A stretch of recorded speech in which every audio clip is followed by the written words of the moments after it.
podcast. My name is Chris Piercy from Good Enough Scenery, and joined as always by my good friend Stephen from When I Can Hobby. And we're going to be chatting about a couple of different battle companies, the games we've just played, and one of the scenarios as well.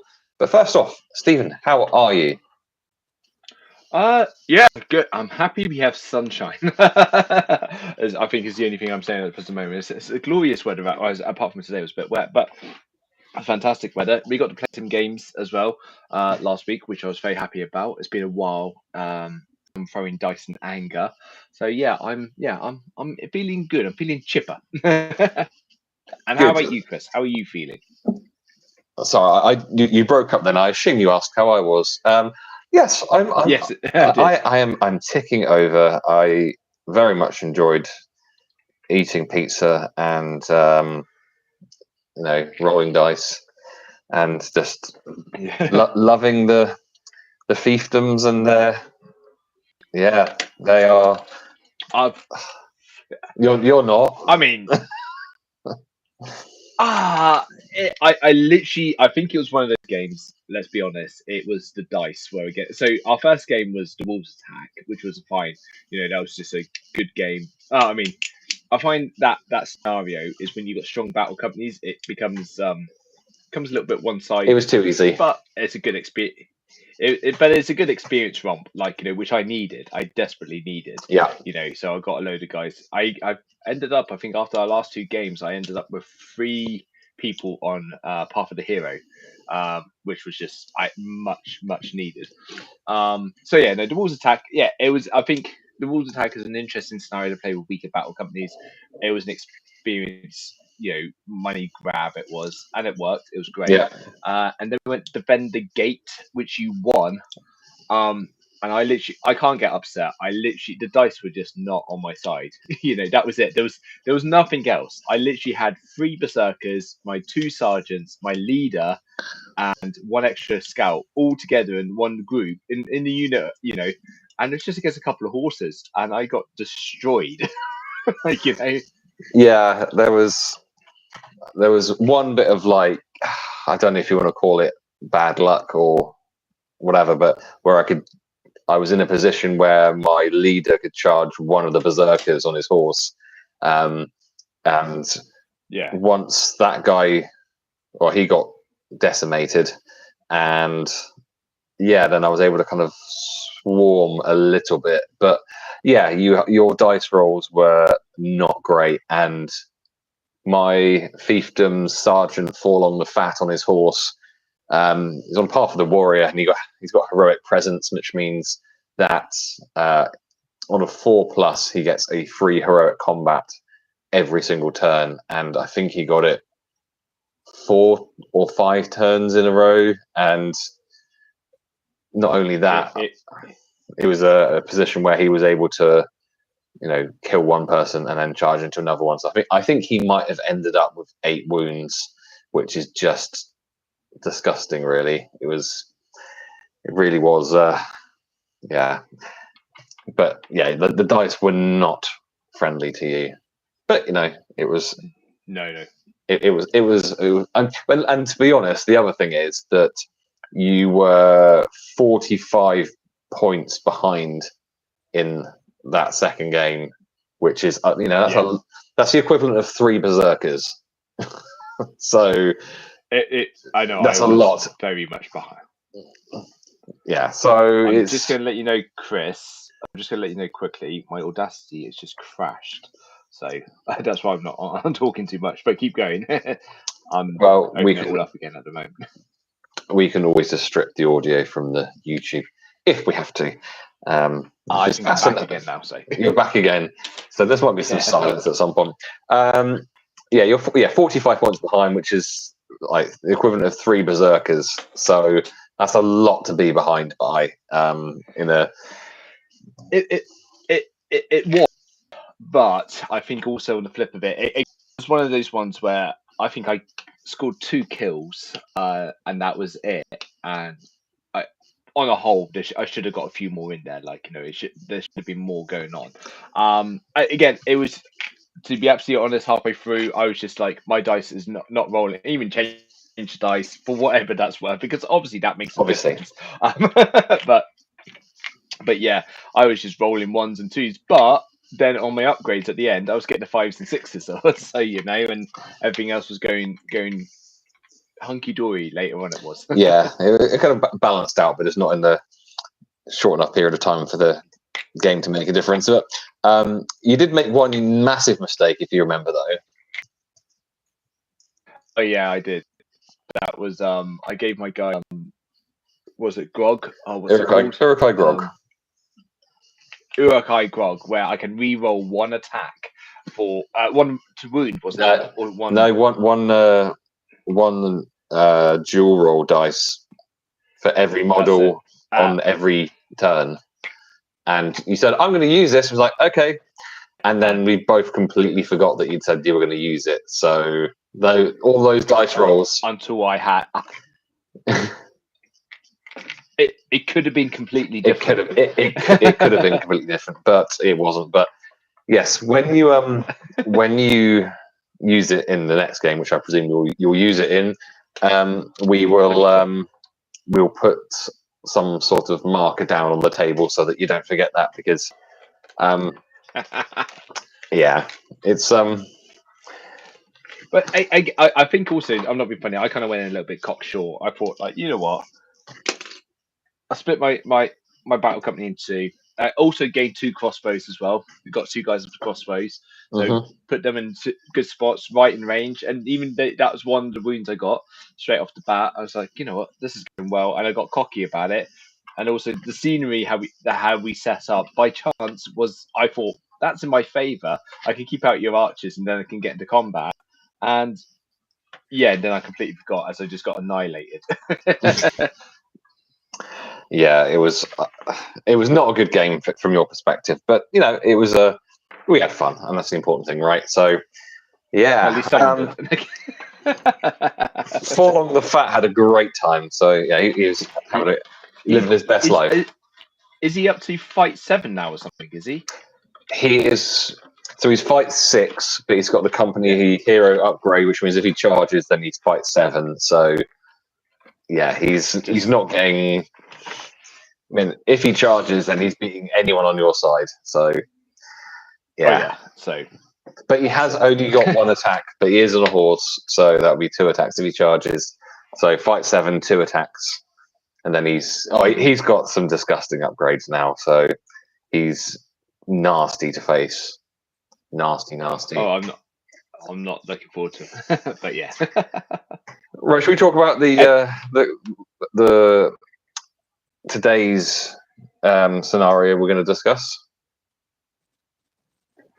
So today's one, I believe we are talking about recovery. Should I introduce it? Go for it.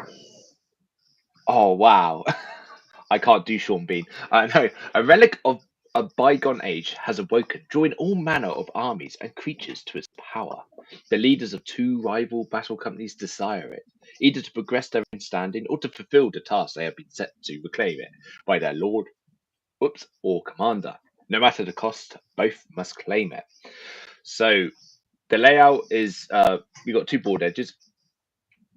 Starting positions, players will need 5 identical objective markers, 1 secretly marked as the relic. These should be mixed up so that neither player knows which is the relic. One is placed in the center. One is placed in the center of the board. Wait, yeah.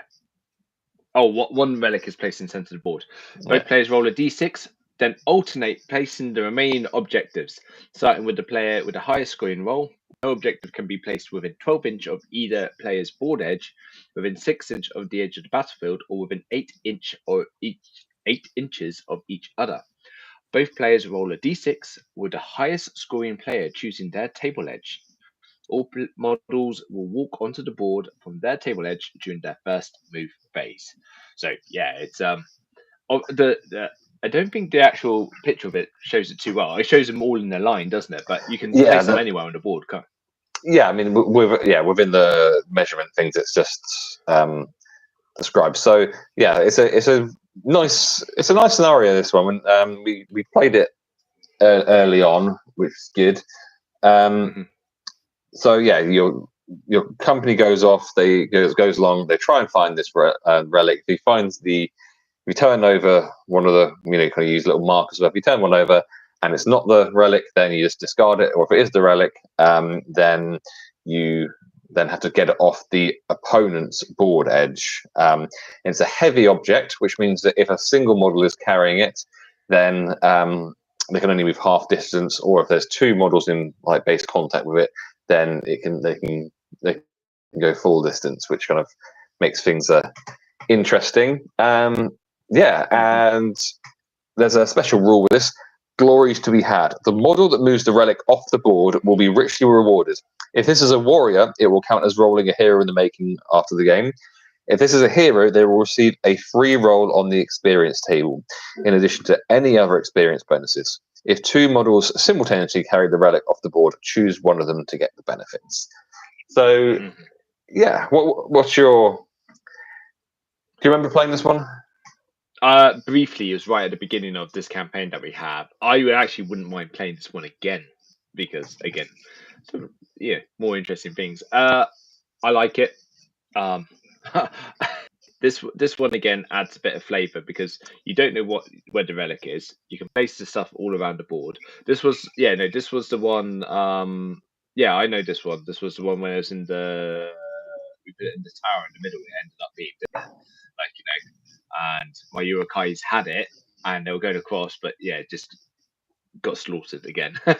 So no, this is it is an interesting one. It adds a bit to the game. Obviously, as there are there's 5 of them on the board. Setup is out the window, isn't it? You got to go for the first relic you can get, or you split your guys. You try to get the relic, and you always end up fighting for the last one, And this is a good game. This is a good game. I think I find it interesting now with our stronger battle companies. It was a good one to start with the weaker ones, but I also think it'll be quite interesting with stronger battle companies as well. So yeah. I mean, I really like this scenario. I do think it's interesting. My one thing that I don't like about it is the fact that you can find the relic straight away, and it's just completely random. If you do find the relic straight away, then I think it loses some of its fun.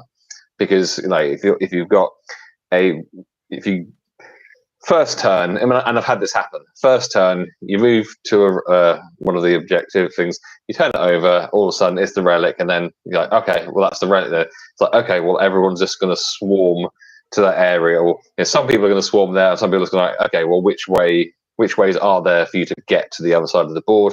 How much terrain is there? And just kind of create your bottlenecks, and then it just ends up being a bit like a fight to the death, which is not quite as much fun as if they are all split up and all over the place, and then later on it's like boom, because like, oh my god, these guys are right on completely the wrong side of the board, and you're this far over the board now because it's a few turns down few turns along. So yeah, that's the only thing I don't like about it. I think the fact it's a heavy object rather than a light object, it's makes it interesting because you've got to have a couple of people carrying it, or one person if they're burly. Yeah. Good old Forlong. If you have a bet, on his horse. I know you can't carry. He can't carry on a horse, unfortunately, no. But no. Definitely a good one to do early on, just because it's nice to get some extra upgrades and stuff, just to kind of get the company moving along. So I'm a fan of this one mostly. Yeah, it's another one that it adds variety. I think things that you can do with this to make it really interesting is how you set up the terrain on that board. We set like the pieces were up high. We put all of them up high, so it wasn't a straight to the first turn to get to it. There was some difficult terrain tests to get to it. I mean, you can spice it up a bit yourself. You can make it a bit more fun that way. And I think make it more interesting is literally where you set it up on terrain, like set it in the middle of a deep dark woods, like set it up on the top of a tower, so you have to get to it, and then also once you get to it, there's getting through and getting out of it. So yeah, again, it's a good game. I think you can enhance it yourself and make it even better. But like you said, if there was one failing, it's being able to find it on the first turn. So I would change that around to make it that it'll be a bit more difficult. Maybe change it so it's 18 inches from your board edge or something like that. Throw it a bit more central into it, and then again, that's where you see it, like as they got it. That's probably why they've drawn it like this. Keep them all in the middle. So yeah, I think what you said is absolutely true. That you it is what you kind of make it. So if you're keen on it being a more fun scenario, then make the relics difficult to get to. Yeah, I think the other option is because there's a scenario in the full game called Heirloom, I believe, which is very, very similar, but you have to roll to dig it up. Okay. So I think it is on the ground, but then it's a roll. It's only a 4+, but it's a 4+ to kind of, and you have to have not been in combat and stuff like that. So that kind of is something which you could add in just to kind of make it slow it down a little bit.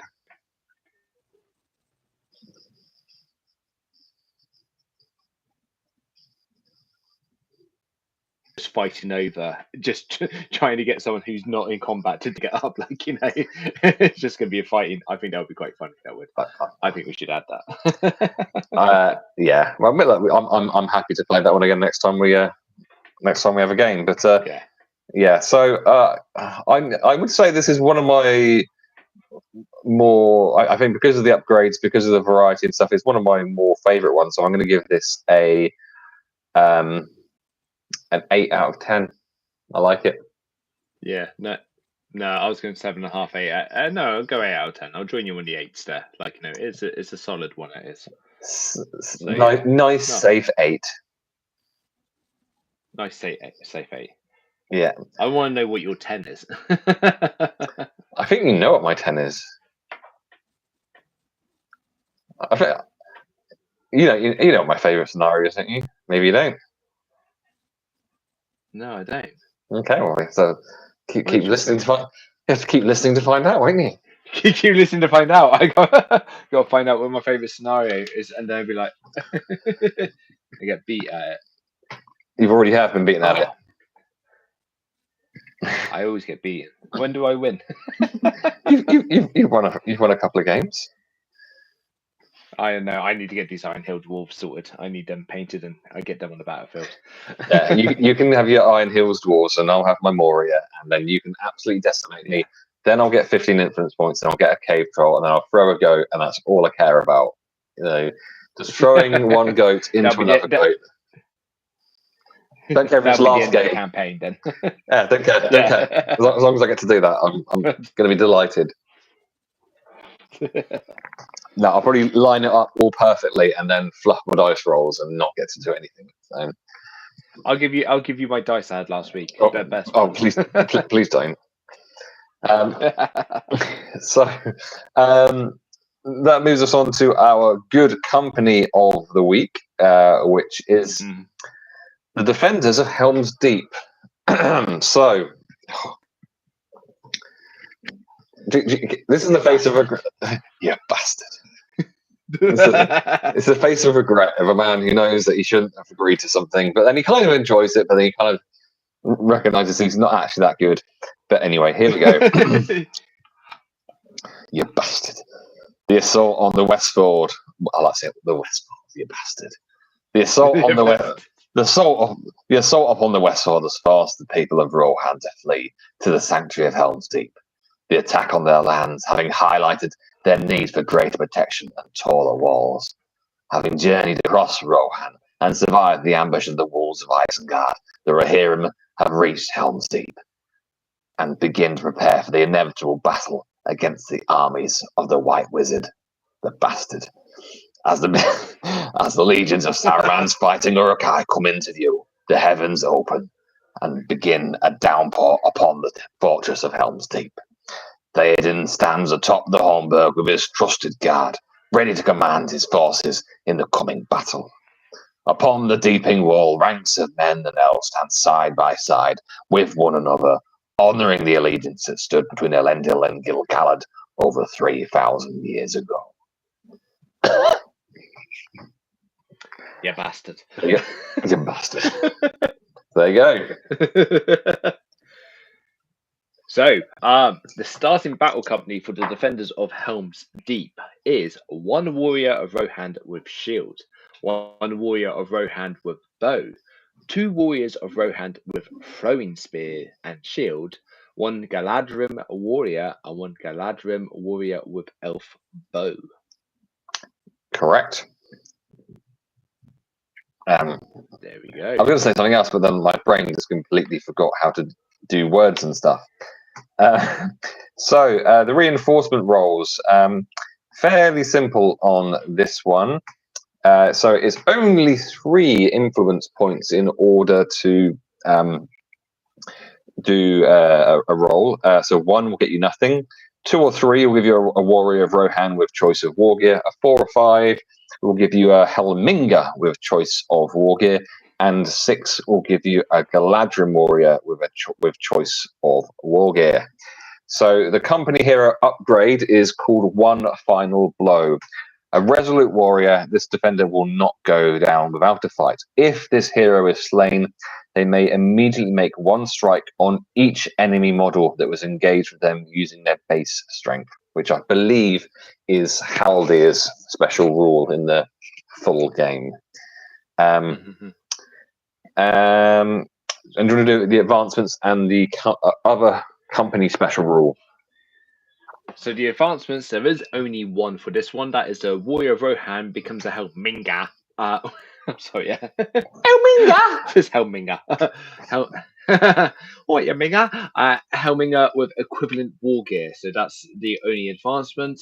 Then the company special rules are models armed with throwing spears may use them as standard spears in addition to their normal use. Oh, that's nice. So spear support.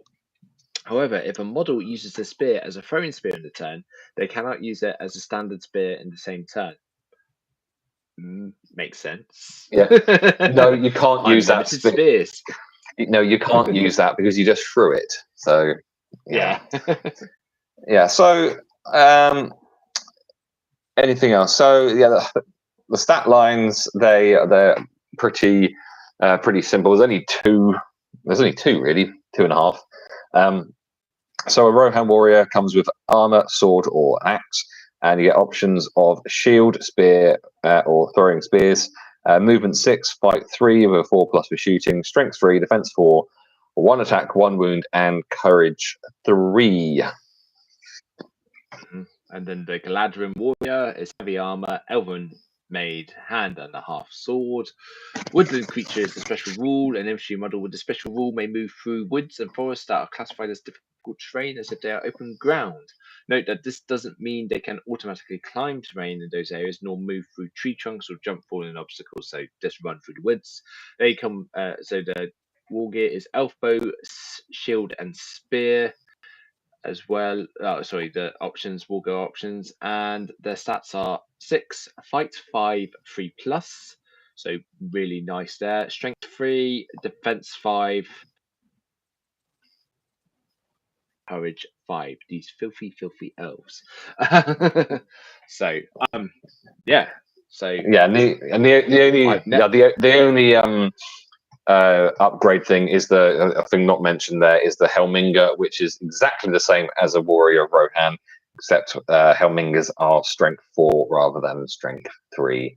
So yeah, do you have any experience with these at all? Rohan all day long. Galadrim warriors and Helmingas, no, but Helmingas are just a little bit stronger Rohan, basically, aren't they? So warrior of Rohan that's been to the gym a bit more. Yeah, he's been underweight. Yeah. So no, I haven't.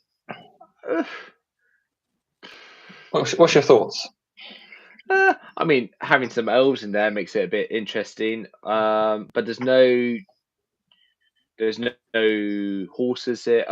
Obviously, they're defending Helm's Deep, so there is no horses. I mean, you can buy horses. You can Throwing horses off. Yeah, just No, throwing horses off. throwing horses off of the Deeping War. No, Yeah. there is no cavalry options for them, unfortunately. But I don't know about this one because it's limited, isn't it? I mean, it's completely thematic. It is what it is. It's a beautifully thematic company. It's perfect in terms of that. I mean, so I have been playing a ongoing campaign against Dave, who is using the Defenders of Helm's Deep, and it is the themiest thing you could possibly imagine. So essentially, Dave has he's using Theoden, he's using Haldir, he's using Legolas, he's using Aragorn, he's using Eowyn, he's using Gimli, but we allowed Gimli to have a dwarf profile. I mean, you could have it as a Warrior of Rohan profile, but just have the Gimli model. But every single model is like a hero model, as you expect. And then as he's getting upgrades, so when he rolled to have a Warrior of Rohan, he brought in Gambling as one of the models. So it's like actually the heroes from there. So which I just love.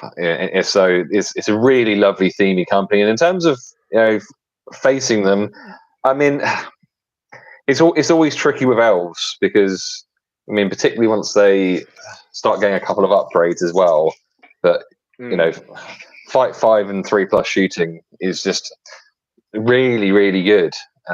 So starting at fight 5, always tricky to come up against, and the fact that your throwing spear guys are essentially spear guys as well is adds an extra attack in there. So the Rohan shooting is kind of average kind of shooting. The elf shooting's very good. So, and what's the strength of an elf bow compared to a human bow? Strength 3, 24-inch range. Yeah. So I'm playing as Isengard against him. So I took the man flesh rule as soon as I possibly could, and then I've just kind of really gone for the models that have got that are not elves, which has helped. But they're tricky to play against because the shooting is pretty decent. Well, it's about as good as it gets, really, isn't it? Strength 3. Yeah. No, I'm just trying to think how. I'm just trying to think how I'd play him because obviously my elves would be leader and sergeant. I think is what I would do. Leader and sergeant them, and I'm now just trying to think how I would what paths I would put them on. So I think one of them would be the ranger or sharpshooter. So that would be the elf with the bow. It would be ranger or sharpshooter, I think. I always think that if you're already at 3+ for your shooting, that you go for sharpshooter. But ranger's never a bad shout. For shooting. So it's that, and then I'm thinking the other Gladrim, I might put them on Path of the Warrior. Actually, make them pretty hardcore. Well, the thing is, so we haven't mentioned. It's the first time we've come across elves in the podcast so far. So the elven maid thing means that if it comes down to a tie, then if you're tied on Fight Valley, it doesn't happen very often if you're fighting elves, but if you are, then elven maid means that you win on a 3+ rather than a 4+. Oh. So it's a chance that you'll win a roll off. So Yeah, and the fact that the fact it's hand and a half, if you put them on half of the warrior, and you do get you do get burly, a burly elf, fight 5, and then +1 to wound. Nasty. Yeah, I think I would sharpshooter warrior, and then it'd obviously be a Rohan would be the next one. I don't know what I put them on. I might just put them on general because general's kind of handy, but then it's a bit general, isn't it? Or Path of the Defender, You're loving your Path of the Defender lately. Well, the Path of the Defender I think is quite handy because straight off the bat, it's like they gain a free shield, so that ups their defense value straight off. Although I think all Rohan come with shields today. But yeah, it's no, actually no, I don't know.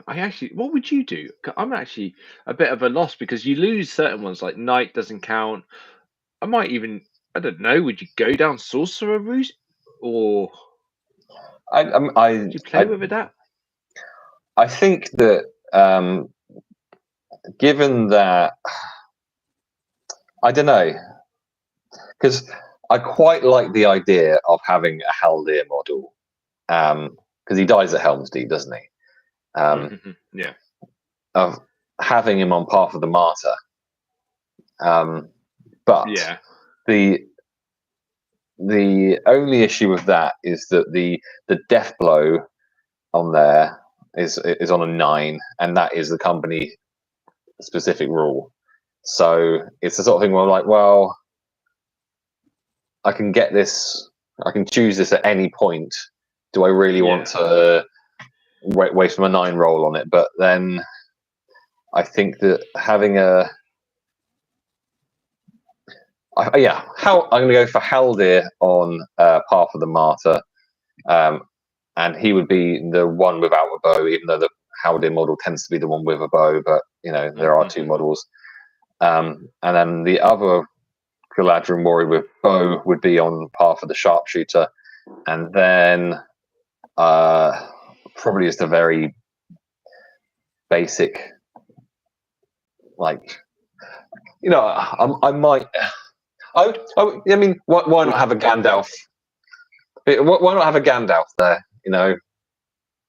Yeah. So sorcerer. No. I think this looking at this company you got to think about it a bit, and it's weird to say you have to think to models that you get to choose, but you're limited in your upgrade routes. So it's how you basically can get the most out of a human, a Rohan, or a Minga, and then you get some elves in there, and elves are pretty damn good. And I mean, I don't know. I think like you've done, and you and David done, gone quite thematic with it. I think it could be quite good fun because then you add to it, don't you, by going thematic? In your own gameplay and everything that you do, you add to it. So yeah, I think I think that there's interesting. I think with the reinforcements, it makes it quite interesting as well because you've got a 1 obviously gives you nothing, 2 or 3 gives you the Rohan warrior with whatever you want, and then 4+ is great because 6 gives you an elf, which is great, and 4 or 5 gives you something that's strength 4. So there's a 50-50 chance you're either getting something strength 4 or fight 5. So the access to that sort of thing is good. And then you've got if you get a Helminga and they do get a path on to be on a hero path, then they've got the opportunity to upgrade their defense, and then they could be defense. Strength 5. Having strength 5 stuff ain't never a bad thing. So I think they're good. I think they will struggle against cavalry. They've got access to most weapons, so they've got a kind of wide array of like special strikes. If you can get a couple of if you can get a couple of Galadriel warriors with spears backing up the other couple of Galadriel warriors, then you can basically use the feint special thing for free with one of them because the fight value drops, but then you've still got fight 5 in the fight from somebody else. So that's kind of a free chance to one of your dice is being re-rolling ones to wound. So yeah, they are. I wouldn't say they're a company that I'm gonna rush out and do anything with. To be completely honest, I don't love them. They've been slightly tricky to play against, but then Dave's slightly tricky to play against in general. So he's good at the game. You bastard. You bastard. So yeah, but I mean, I think if I was to choose these, actually, I'll ask you: would you choose this company or Rohan? Oh, Rohan. I'd choose Rohan all day long. Yeah, getting horses, getting extra bows. Just having those increases all day long because the bows are free honesty shots all day long. And handy. And then horses. Just being able to have an animal or something. So obviously, when you're getting shot at, there's a 50-50 chance. You gain. I always look as having a horse when getting shot at as gaining a wound if you get me per chance. Because there's a chance that if they hit the horse and your rider still you're still about so it's that kind of thing in my head. So yeah, no, and cavalry getting the extra attack on the charge and stuff like that. So it's just that's a no brainer. Yeah. I find Rohan warriors a bit weak on the ground. They need to upgrade to get better to do. So they're just standard humans, aren't they? And there's not much special you can do with them.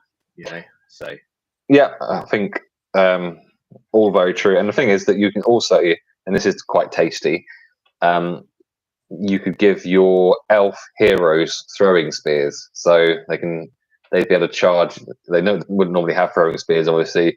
So being able to charge in and hit on a 2/3 chance of doing a strength 3 hit on as you charge in, that's quite nasty. Yeah. But yeah, the lack of what I found playing against them is that I think that against, I'm playing as Isengard, against Isengard early on, where I had the man flesh rule, it was pretty. I was wounding my heroes were wounding the men models on 4s. So nice. it's 50-50. So I think early on I felt like I was kind of cutting through them a little bit, but now that we're kind of quite a few games deep, they are not so much fun to play against at all. So I think the sort of company where if you can grind out early on, because you've got some, your elves are kind of carrying you a little bit at the start. But if you can get through to 4 or 5 games, 6 games, get some upgrades in, get some reinforcements, then it does change it. But I have to say that playing against it as Isengard, it's just been really, really fun and thematic. So if you want, if you really want to play something nice and themey, then you can't fault it for that. But it's not a company that I'm going to be playing anytime soon. So I'm not going to give them a good rating. No, so okay. Out of 10, what's your rating going? My one, I'll be 5. honest, I was literally about to say that as well. It's 5. It's I think if I was to do Defender's Helm, it would literally do what you're doing it, playing against Isengard, or it's that kind of way around. I wouldn't play it if I went up against even if I went up against anything that's got cavalry, it's going to destroy the human models all day long. And like you said, your crutches, your elves, and your elves reinforcements you only get on a 6. There's a 1/6 chance you're going to get those reinforcements. You could end up with just loads of warrior row hands with a couple of mingers in there. So Yeah. So yeah. Yeah, I think the kind of final thing to mention on it really is the fact that the warrior of Rohan with bow, if he doesn't die, he's just taking up a slot in your within your bow limit that is 4+ strength 2 shooting rather than 3+ strength 3 shooting. So it's just like just throw him into every combat and just hope he dies and hope he dies. I mean, you could buy him an elf bow, but he's still then only hitting on a 4+. So yeah, it's they're a fun, themey company. I think they have their limits. They have their limits, but yeah, yeah, that's that. That is that. Moving on to our evil company, quite fittingly, is the Scouts of Isengard, and the face of regret returns.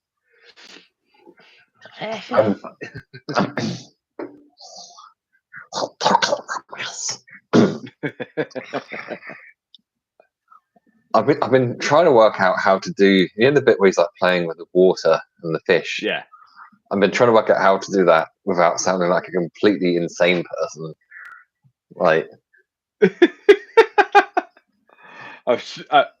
like he's not an insane person as it is. Like yeah, but I don't want to look like an insane person.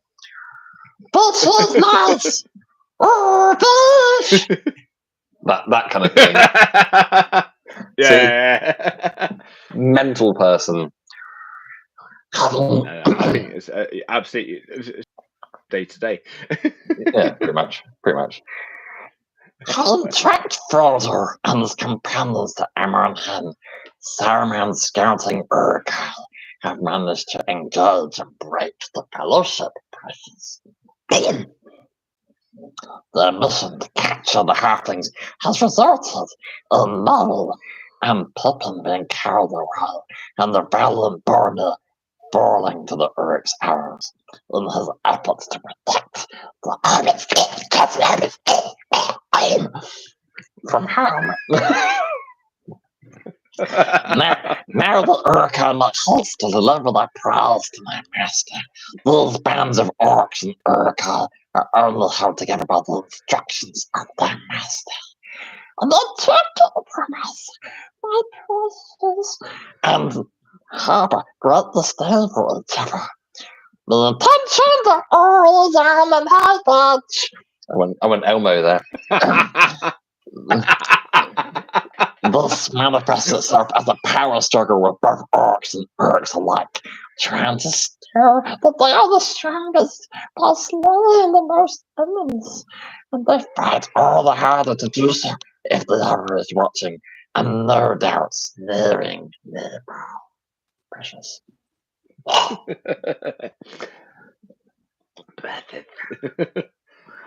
You are. I like that, Chris. You did well with that. I really hope the tonsillitis will be worth it. Ah, oh, Jesus Christ! I'm gonna get shares and lockets. That's it. So the starting battle. Actually, it would help if I was on the right page. So let's going to read out. There we go. Scouts of Isengard. So the starting battle company here is one Uruk-hai scout. That's right. Yeah, one Uruk-hai scout with shield, one Uruk-hai scout with Uruk-hai bow, one Uruk-hai scout, one orc warrior with shield, 2 orc warriors with spears, 1 orc warrior. Leader and sergeants in the starting battle company gain what's that? Marauder upgrade to their profiles regardless of range. They can go up to 8 inches of movement, isn't it? Yeah, 8-inch movement for the Marauder upgrade, which is tasty. Yeah. So the reinforcements are going to cost you 3 influence points. 1 will give you nothing. 2 or 3 will give you an orc warrior with choice of war gear. 4 or 5 will give you an Uruk-hai scout with choice of war gear. 6 gets you a roll on the special chart. So a 1, 2, or 3 will give you a Marauder with choice of movement. So that's something with 8-inch movement, and a 4 to 6 will give you a Feral Urukai. Advancements.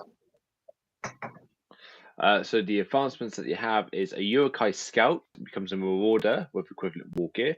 A Feral Urukai becomes a Feral Marauder, so he gets to run faster. A Feral Marauder is a Feral Urukai that has a move characteristic of 8 inches. Yeah, so both advancements give you 8-inch movement, which is pretty tasty. Company hero upgrade, Animosity. So if you've watched or listened to the Kira Ungol one, then you will know this one already. The Orcs and Urukai harbour great disdain for each other and will gladly seize any opportunity to upstage the other when the chance arises. If the hero is an Orc, they gain +1 to wound when making strikes when within 2 inches of a friendly Urukai. If the hero is an Urukai, they gain a bonus of +1 to wound when making strikes if they're within 2 inches of a friendly Orc. Nice. And then they also have so the company special rule, heroes gained woodland creature special rule, so running through the woods without terrain tests. And then the unique war gear is Urukai Grog. So that's 4 influence points for that. Hero may elect to use the Urukai Grog at the start of any game. If they do so, remove it from the hero's model profile. Every model within the hero's model battle company may re-roll a single d6 when making a dual roll for the duration of the game. Unless you forget to use it. Yeah.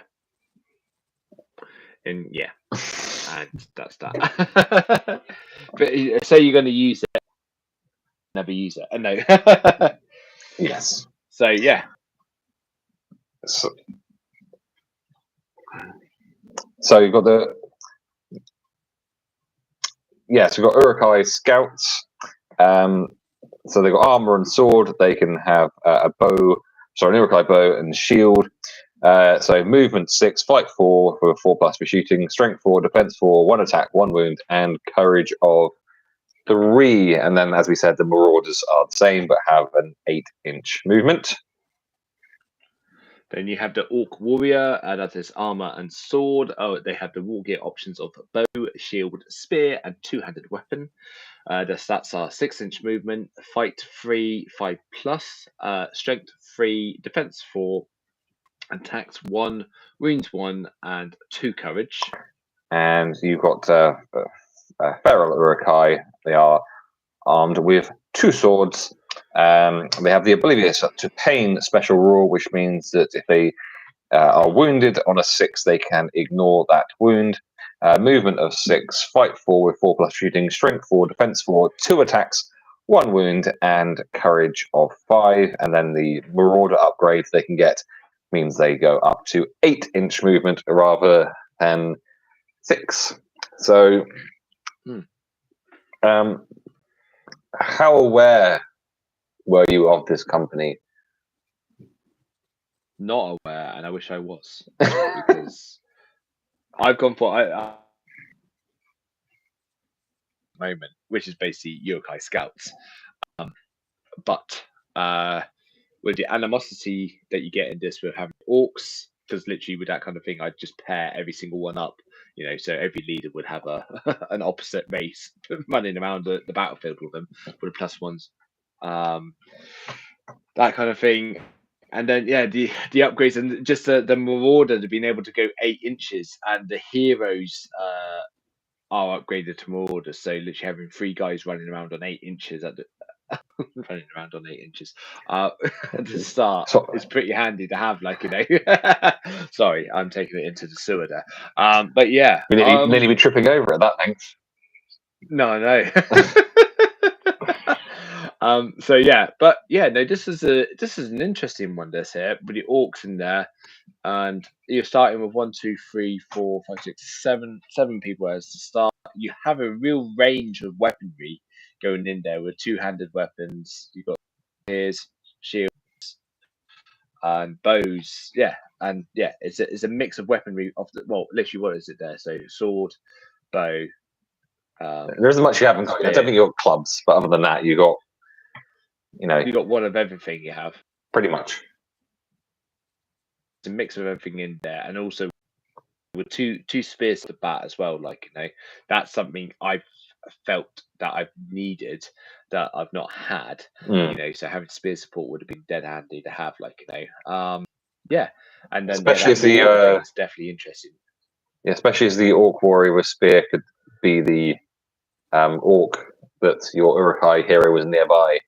So kind of positioning becomes really, really simple then.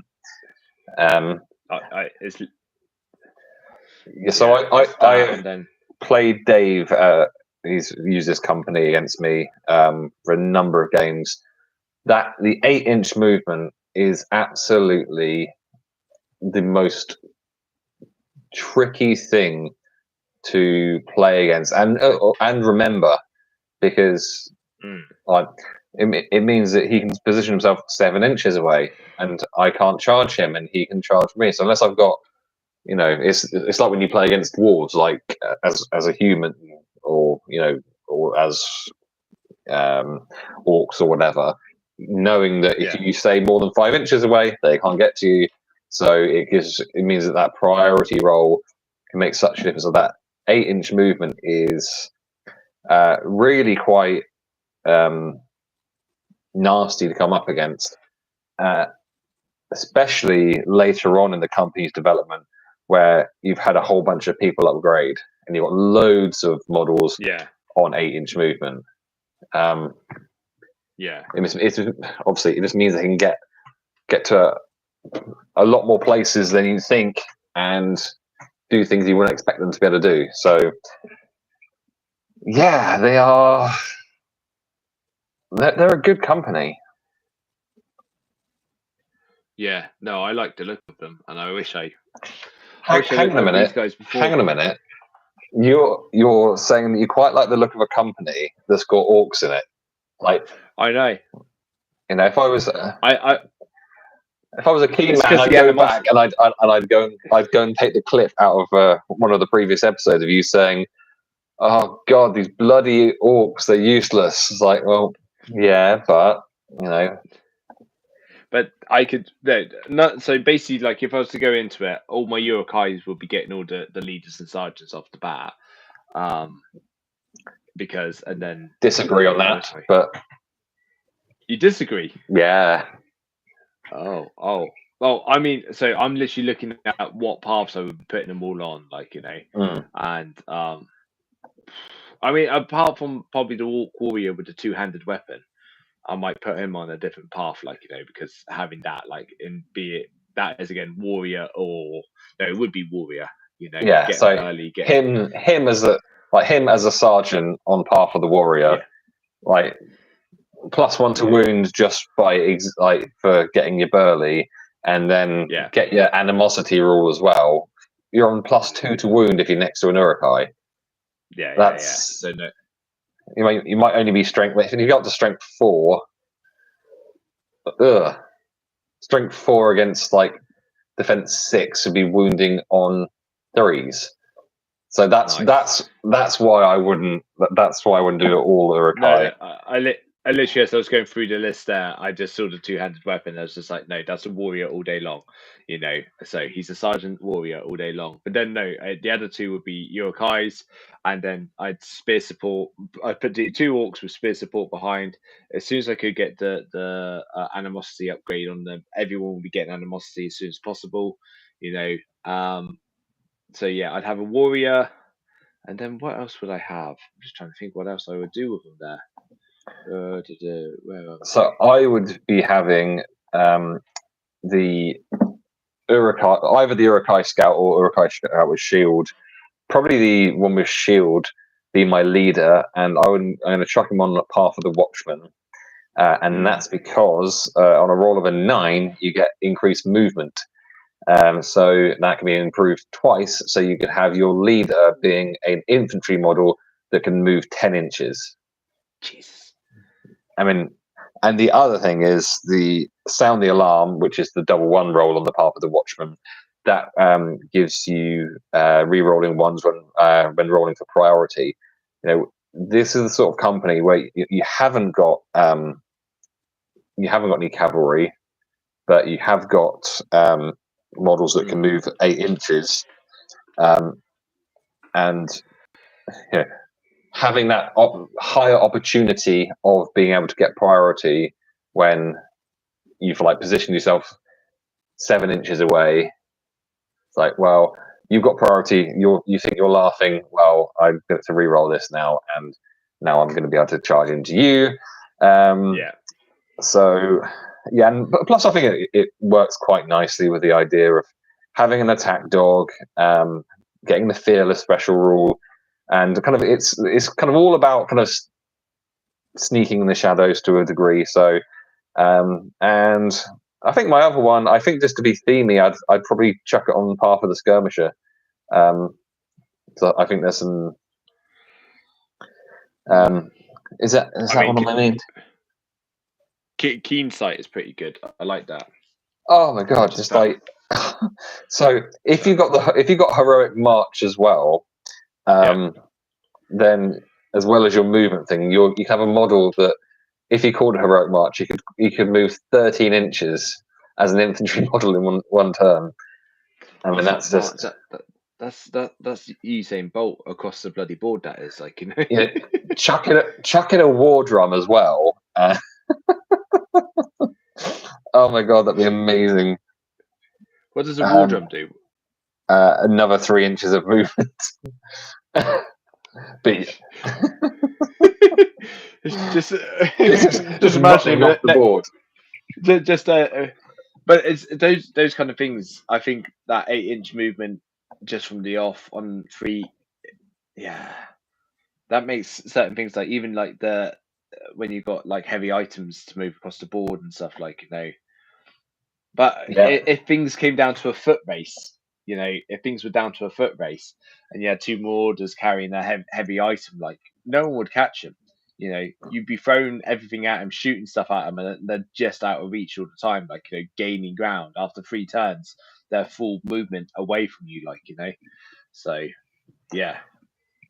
Ferric, but if you got a feral Urukai marauder on a path, well, I think it's fair to say that if you ever get your kind of top special chart thing on a hero in the making, you're very excited because there aren't really ever any bad options. But yeah, a feral Urukai who upgrades to a marauder and then becomes a hero in the making. Because that's one of those interesting things where, like, you don't actually want it to become a hero in the making too early. You want you're desperate to not get that 6 if your Urukai dudes get promoted. You like or chance to advance. You're like, no, don't become a hero in the making. Please don't become a hero in the making. I just had a kind of a thought about this actually with regards to the Orc Warrior, and he has to become a hero straight away. Like, the other option is that you have your standard Urukai scout be on Path of the Warrior, and you just buy him a 2-handed weapon, a 2-handed axe, and then you got strength 4 with +2 to wound, or get him doing piercing strikes every single time. Yeah. Then your strength 5 with +2 to wound. So that would mean auto wounding defense 5. As long as the dice didn't explode, you're wounding on 1s. I think. Have I done that right? No, 2s. Sorry. 5s on 5s is 4. Yeah, 2+. So no, I actually really like this company, and with my Urukais as they are, it would take much to get. Can I start another one? Can I start another you can always start another battle company, and that's what's great about it. And they are similar enough. I mean, have you got? I don't even know if you've got any Orc Warriors, but you can borrow some of mine. I've got Orc Warriors, so I think I'm going to make these.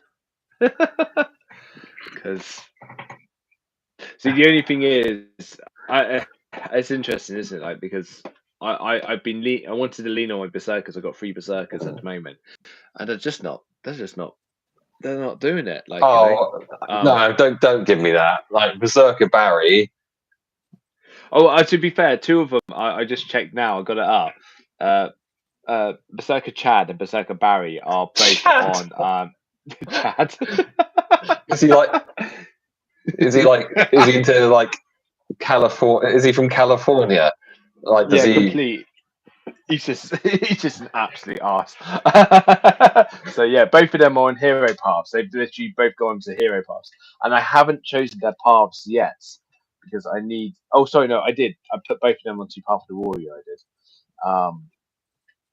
I mean, that So, makes sense with Berserker Blade, but yeah, yeah. I I've mean, got two other guys. I've got a new thing that I'm thinking that I'm going to limit myself so that I can only have one type of hero path per company. Oh, one person per hero path. Yeah. So I mean, so I don't think I worded that very well, but yeah, that's what I meant. So yeah. No, so I because they're my first warriors because I have defender, skirmisher, and general.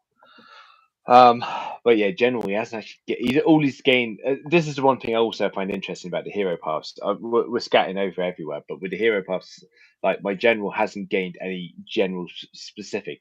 All of his stats have gone up.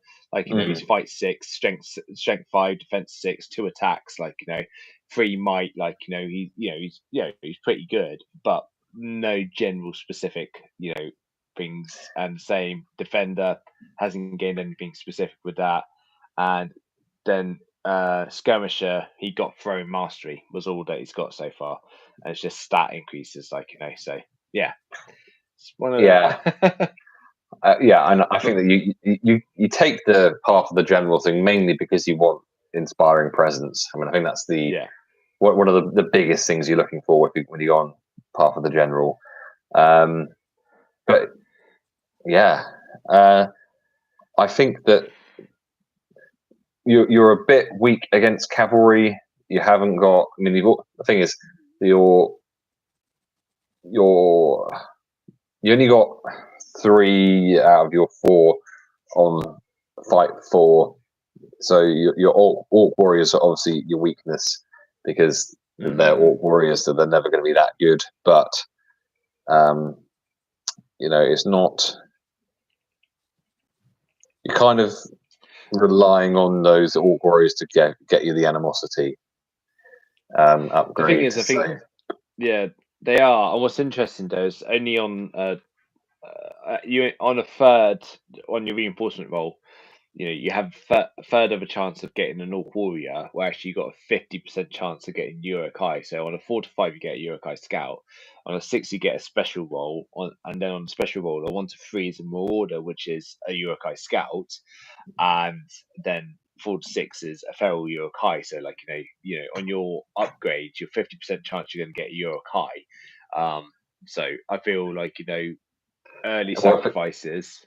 Well, I think is if you've got 6 influence, then you can guarantee that you get an Urukai, because you roll a 1, you chuck another 3 influence at it, and you get an Urukai. I mean, you don't really want to be playing 6 influence for an Urukai Scout, but you can guarantee an Urukai Scout if you have 6 influence rather than an Orc Warrior. I mean, I'd say that your limitations with this is shooting as well, because you're not shooting. You got the Scout Urukai bow.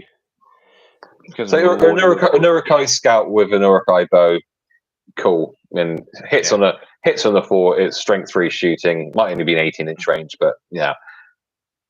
And then you've got an Orc Warrior. Is there even no?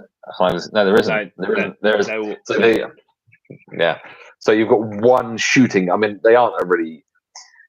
They are, so range attacks are going to be their absolute downfall. So facing cavalry is pretty much always good.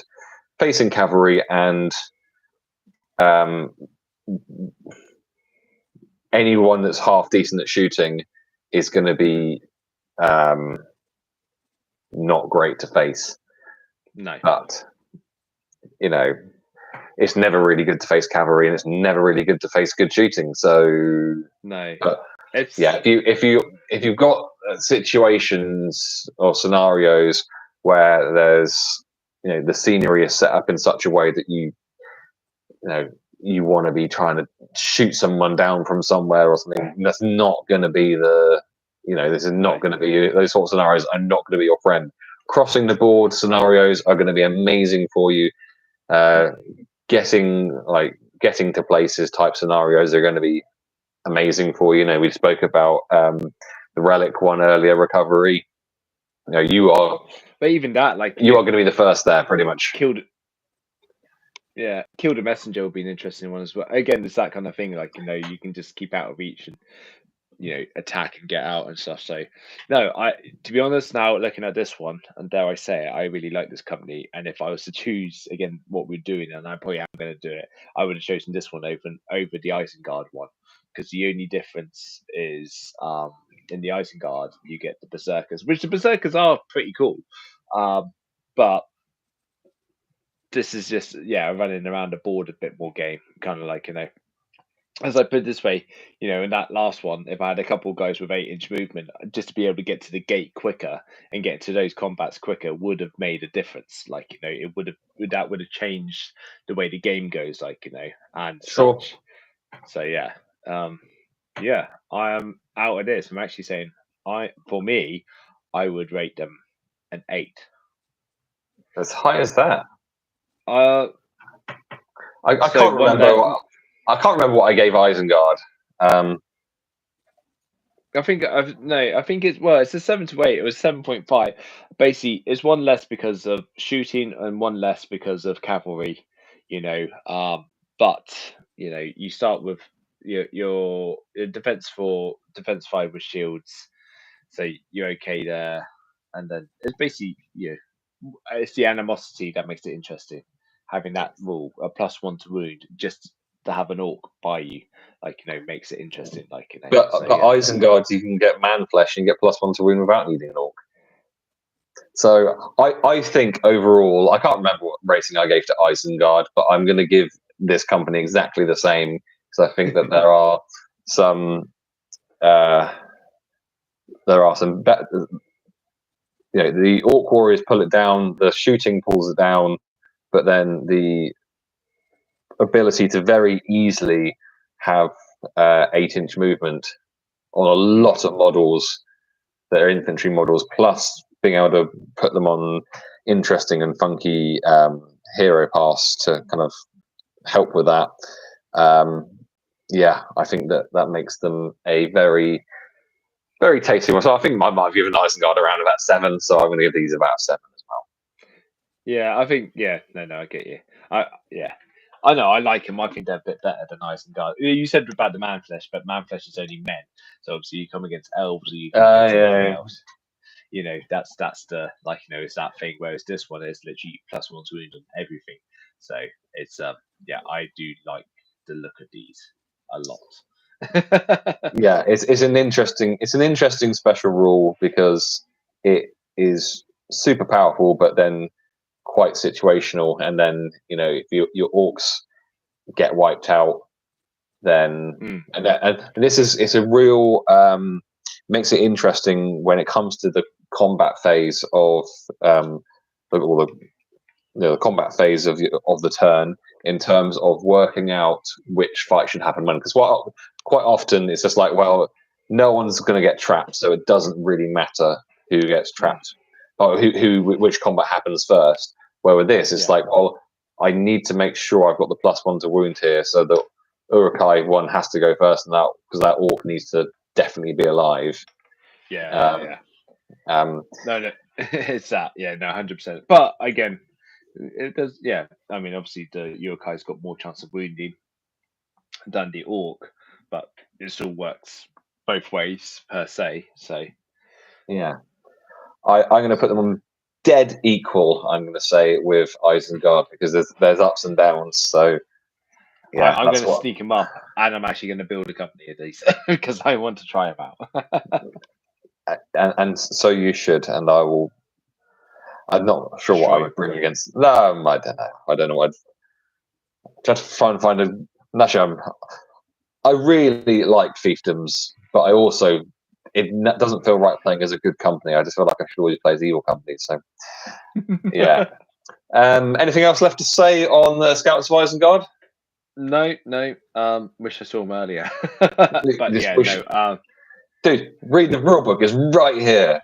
I know it's read the rulebook. I rely on you. You're my rulebook. I had a beginner game the week before last. I sent you with Josh in the shop, and it was funny because normally whenever myself and Chris play, what happens is every time when it comes to the wound chart, I'm literally like, yeah, I'm defense this, and Chris is like, yeah.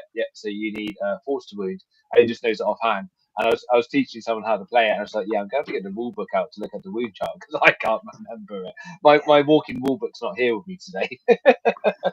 I'm sorry, wasn't invited.